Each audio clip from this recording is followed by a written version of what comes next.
Napakahirap po ang pumunta, tumayo, at magsalita sa inyong harapan. Pero noon pa man, alam kong walang madali kapag ikaw ay Marcos. Nanginginig ako at ang aking boses, hindi dahil ako'y natatakot sa inyo, kundi dahil nalulungkot po ako. Ipagpaumanhin ninyo kung sa gitna ng pagsasalita ko, ako'y hihinto, hihinga dahil sa bigat ng aking kalooban. Pero hindi yan ang dapat kong ihingi ng paumanhin. Hindi yan ang kasalanan ko sa bayan na dapat ihingi ko ng tawad. Narito po ako dahil sa tawag ng Iglesia ni Cristo para sa transparency, accountability at hustisya. At dahil sa tawag ng sarili kong konsensya, bilang senador, bilang kapatid, bilang Pilipino.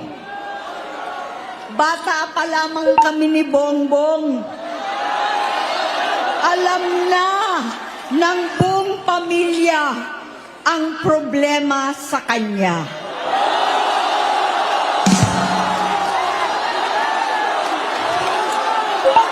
Sa totoo lang, mababasa naman ng lahat ang mga testimonya ng aking ama patungkol sa kanyang ugali at gawain. Noon, dahil may tatay pa kami, hindi ko pa siya responsibilidad. Noong tumatanda, ay mas naging nakakabahala. Batid ko na nagda-drug siya.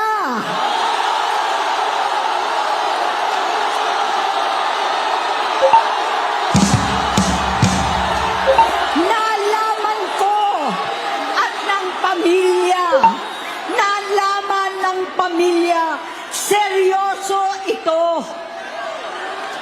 Minsan, kami ng Presidential Guard at Metro Gompa ang naglilinis tuwing nagpa-party po sila. Namuhay kaming magkakapatid sa ibang bansa. Kami-kami lang. Kinumbinsi ko pa si Bongbong, pakasalan mo na si Lisa. Naisip ko noon, kapag nag-asawa siya, malalagay na sa tahimik at magkakaroon ng direksyon. Ang laki ng pagkakamali ko. Mas lumala ang kanyang pagkalulong sa droga.